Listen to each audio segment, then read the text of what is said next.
दिल्ली विधानसभा चुनाव अपने जन्म पर है और अब 6 दिन बाकी हैं चुनाव होने में। 5 फरवरी को मतदान होगा और रिजल्ट 8 फरवरी को आ जाएगा। ऐसे में अब बीजेपी, कांग्रेस और आम आदमी पार्टी तीनों ने अपनी पूरी ताकत झोंक दी है और जनता को अपनी तरफ करने के लिए जनता के दरवाजे पर जा रही है। ऐसे में दिल्ली में कौन उम्मीदवार अमीर है और कौन है गरीब, इसकी बात भी अब सोशल मीडिया से लेकर मीडिया तक में फैलने लगी है। इसका कारण ये है कि चुनाव नियमों के मुताबिक सभी उम्मीदवारों ने हलफनामा दाखिल करके अपनी चल अचल संपत्तियों की घोषणा कर दी। ऐसे में हम आज लोकसभा में नरेंद्र मोदी और राहुल गांधी दोनों के हलफनामे की बात करेंगे और बताएंगे कि किनके पास कितनी दौलत है।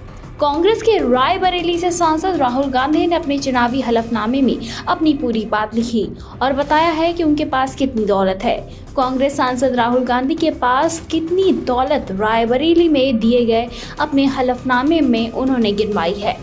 राहुल गांधी की दौलत 2019 में 15 करोड़ 89 लाख थी। 2024 में राहुल गांधी की दौलत 4 करोड़ 51 लाख की बढ़ोतरी हुई। राहुल गांधी के पास शेयर, बॉन्ड और म्यूचुअल फंड्स हैं। राहुल गांधी के ऊपर 49,69,000 रुपए का कर्ज है। और अब हम आपको बताते हैं कि बनारस से लोकसभा सांसद और देश के प्रधानमंत्री नरेंद्र मोदी के पास कितनी दौलत है और उन्होंने अपने हलफनामे में क्या क्या चीज़ उजागर की है।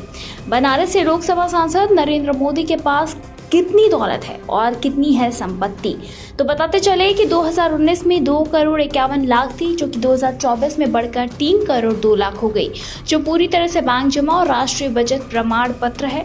इसके साथ ही बताते चले कि इसमें चल और अचल संपत्तियों का भी अनुमान है। मोदी के पास निजी अचल संपत्ति में कोई गाड़ी नहीं है।